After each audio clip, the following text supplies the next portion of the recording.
Hi, everyone. This is Aaron Larson, Executive Editor of Power Magazine, and you're listening to the Power Podcast. On today's episode, I'm joined by Dave Tummonds. Dave is the Senior Director of Project Engineering with Louisville Gas and Electric, but the reason I'm having him on the show today is because he's also the Chairman of the Board for the CTOTF group, which is the Combustion Turbine Operations Technical Forum. So, Dave, I appreciate you coming on and joining me. Please tell a little bit about yourself and about the Combustion Turbine Operations Technical Forum and your group and what you do. Sure, Aaron. Thanks for having me. So, I've worked here in Louisville within kind of the confines of fossil fuel power generation for the last 20 plus years. And I've been part of CTOTF for about as long. Initially, when I was admittedly younger supervisor and engineer trying to gain a foothold in the industry and learn from those with much more experience than I had, I had started attending and just wanted to soak up as much as I could. And then slowly things have transitioned to running some of the roundtables myself, and then ultimately through joining their board and now becoming the chair when my good friend Jack Borsch stepped away from the role a couple of years ago. Yeah, I know Jack, and he's been involved with the group for many years, too, and done a great job. I appreciate you taking over, and you really seem to have stepped in and just kept the ball rolling right along. So what do you find to be some of the greatest benefits of being involved in this organization? I tell you, the biggest thing for me is when you look at our agenda and what we strive to accomplish over the course of a weeks-long conference, we hit a lot of things that admittedly some other conferences hit, but we tend to be the best one-stop shop to hit it all. We have most of the OEMs coming in and talking to us for between half a day and a full day. We'll have specific breakout sections on the different critical areas, be it the electrical system, the electrical systems, the environmental systems. We serve to kind of remember some of the designs that haven't been left behind but are not necessarily the focus of the current hour. We'll talk about aeroderivatives quite a bit. And another thing we'll do that you won't find a lot of other places is we try to provide some networking and some professional development through leadership development sessions, as well as some discussion about emerging technologies where we solely focus on what's around the corner. I know I've attended several of the conferences, and I always come away with a lot of really great insight on new and exciting things that are going on and improvements that can be made to combustion turbines. I know your fall conference is coming up here in less than a couple of months. That'll be held on September 24th through the 29th this year, that's 2023, at the Mystic Lake Casino Resort in Prior Lake, Minnesota, which is just outside of Minneapolis. What are some of the things that really have you excited about this year's fall event? So, first off, don't be deceived. I know when we first started looking at scheduling, we kind of wondered if Minnesota was a fun place to go, but looking at the predominant weather that time of year and looking at the resort itself, it shapes up to be an absolutely beautiful place and a beautiful time of year to spend in that place for a week. So, we're interested in having as many people as possible, and it's worth mentioning that there'll be some events that wives are welcome to join in on, and other times when the wives are not joining the events, they manage to find quite a bit of fun for themselves. And I should say wives, spouses, we certainly have plenty of colleagues within our industry, both male and female. But anyway, this year, or this fall specifically, a couple things that we're trotting out that are a little bit different. First, we oftentimes will try to have a technical tour that's optional throughout the week. This is similar in that we're going to offer one on Wednesday to tour the Donaldson lab facility, the filtration company. What makes this a little bit unique is Donaldson is doing a nice job coupling this with an opportunity to stop by the Mall of Americas there in Minneapolis on their way back from the tour. So presumably some folks that'll want to check that out will have an opportunity to do that in conjunction with the technical tour. When you look at the content, we've got a number of specific things lined up that I think are going to be worth attending. Specifically on our kickoff day, Monday morning, we're going to have an update from my company's R&D director who's going to go over some of the things that are being done in kind of the heart of coal country in Kentucky and similar areas in preparation for the decarbonization effort. And what makes this interesting, I believe, is his analysis and his group's analysis really points out that as we seriously look to decarbonize, we've got to do that with more backup from gas-fired megawatts as opposed to less. It's just a necessity to make up for the times when those renewable megawatts are not available.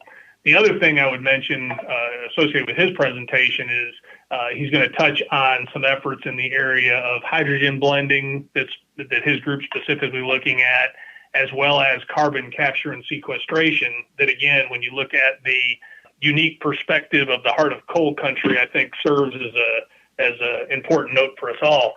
The other thing I'd like to mention is that we piloted something for the first time in Greenville this last spring with the catchy name of Ask an Expert. It's really an opportunity to sit down across the table and talk with some of the key suppliers in our industry about the things they're seeing.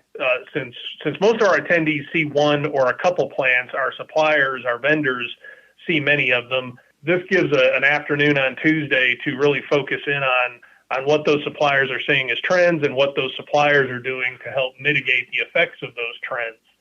We're making a couple of improvements upon that when we first piloted in Greenville, but it was fairly successful then, and I hope it'll be more so here in Mystic Lake. Yeah, it sounds like you've got a lot of really interesting things lined up. I'm originally from Minnesota, so I'll say that September in Minnesota is a great time of year, and I hope that people will consider coming to Prior Lake and attending the conference.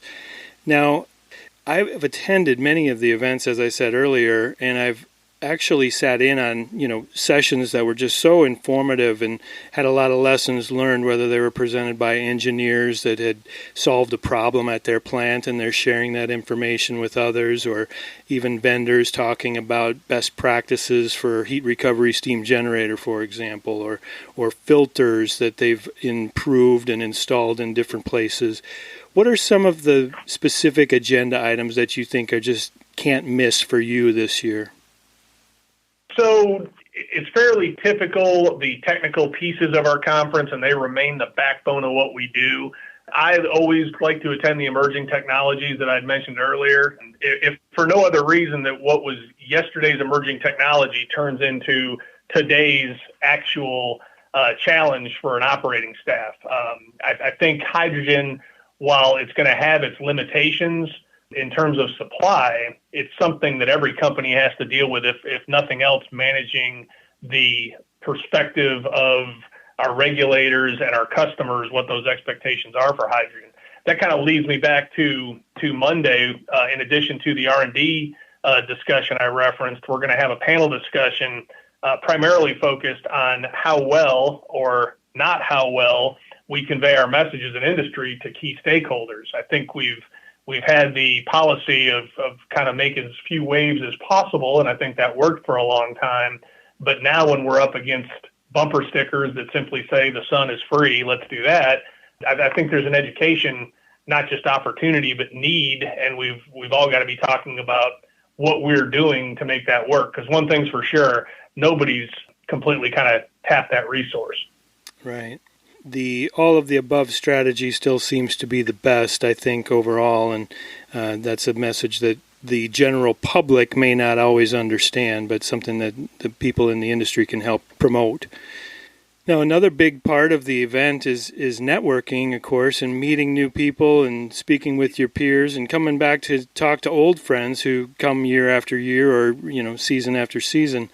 I know I've made a lot of great connections at the event, and I know from my past history as a operations and maintenance manager and supervisor at different plants, it's always nice to have a friend you can call and kind of bounce ideas off of.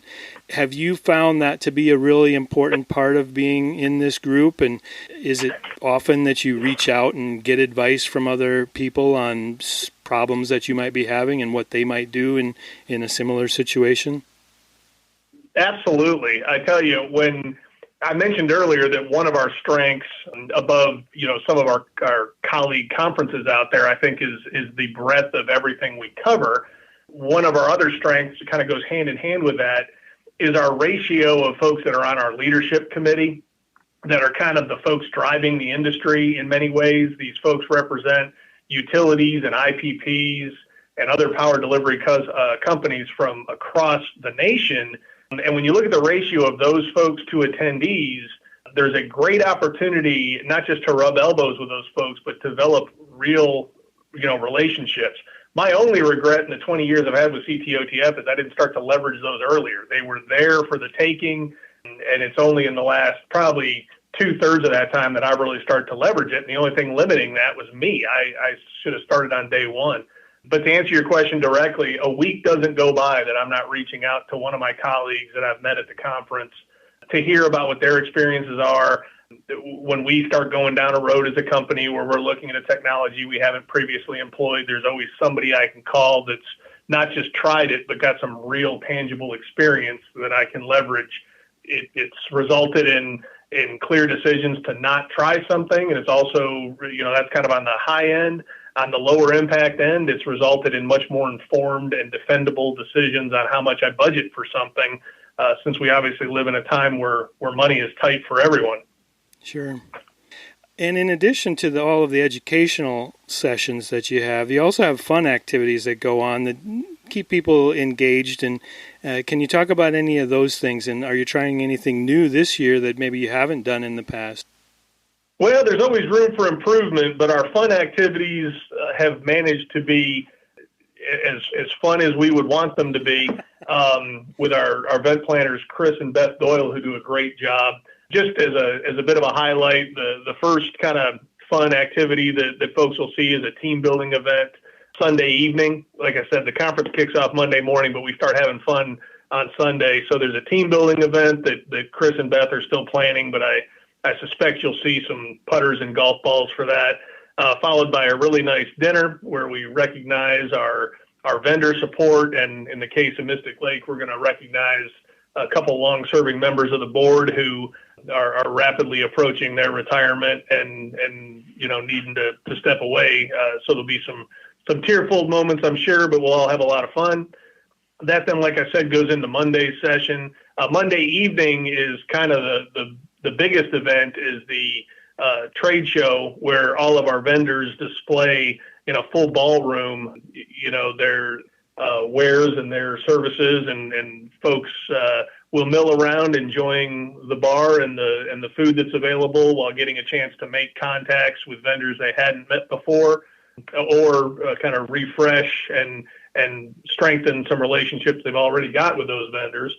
Tuesday, I mentioned the Ask an Expert session, which is that kind of opportunity to really sit down and talk in a more one-on-one type environment with the vendors. That leads itself into an event that our users, our attendees, and the primary vendor support for the conference, we all attend, called our Super Champion Dinner event. That's a really nice meal, usually with some pretty nice entertainment. And if memory serves, there's usually an open bar or two to be found. After that, we usually let folks start to rest a little bit. Like I said, there'll be that optional tour punctuated by a possibility to head out to the Mall of the Americas on Wednesday afternoon / Wednesday evening. And then we wrap up on Thursday, where anybody that's still around and wants to join us for a happy hour is welcome to, and that kind of rounds out the fun to be had. Well, it sounds like a great time. So I know it's often hard for people to get away from the power plant. I mean, I think we all have a dedicated workforce who just think the plant is theirs, and without them it might fall apart. What would you say to somebody who says, I just don't have time to go to an event? How would you encourage them to take the time off and actually attend? Well, having been somebody who said that myself, I mean, I appreciate the fact that we've all only got 24 hours in the day. And admittedly, I suspect that everyone has things waiting on them when they come back from a week of vacation or from a week of a conference. But when I really think about how I've grown as a professional, some of the opportunities I've had to present at these conferences in a way that doesn't run the risk of presenting in front of people that are paying my paycheck, the opportunities I've had to learn, and quite bluntly, the money I've saved for my companies not making bad decisions. It sounds, a little bit quaint, but it's almost a question of how can you afford not to? I imagine that anybody listening to this has similar frustrations as I do with budget cuts. Most of that driven by just the expectations of the world we live in. The only way I believe that I know to reasonably attain those budget expectations while maintaining reliability is to learn from the mistakes of those folks who have tried things before. And you can try to read about them. You can try to find them online. You can try to Zoom meeting your way out of that. But the best way I've found to figure that out is sitting down with people and talking. And these sessions allow people to have one trip where they have a concentrated, serious number of hours where they're learning from a lot of people. Sure. Well, you sold me. I would definitely encourage everyone that has the opportunity to sign up and attend the event. Where should they go if they want to learn more, and how do they register for the event? Sure. So the best bet is to go to our website, CTOTF.org, and they'll find plenty of information both to register for the event and to register for the resort stay. If that fails folks for some reason, they can feel free to call me directly and I'll get them pushed off in the right direction. My phone number is 502-627-2943. Like I said, I'm happy to get people pushed in the right direction and we'll get them signed up. All right. And for, obviously, this podcast stays active long after this event is over. So when are your upcoming events? Can you talk any about what's happening in the spring or next fall? Sure. So we've got our 2024 locations booked in April, the week of April the 7th. So it's April the 7th through the 11th of 2024. We'll be at the Hyatt Regency in Savannah, Georgia. And in the fall, we're going to head out to the M Resort Casino and Spa in Las Vegas. That's September the 15th through the 19th of 2024. And we're still looking at opportunities for 2025, which is only worth mentioning because that's going to be our 50th anniversary as the longest running user group addressing the concerns of combustion turbine users. Wow, that is fantastic. 50 years is well worth recognizing. Dave, I really appreciate your time. I think you've shared a lot of great information about user groups in general and about CTOTF in particular. Is there any last words you'd like to leave the audience with? Just like I said, we've got some real strength in the area of providing people an opportunity to build their network, which I think is more and more important these days. And I'd love to see people out at Mystic Lake. Please link up with me and let me know what you think. All right. Again, for listeners, I've been speaking with Dave Tummonds. He is the chairman of the board for CTOTF, as well as the senior director of project engineering with Louisville Gas and Electric. Thanks again, Dave. Thank you.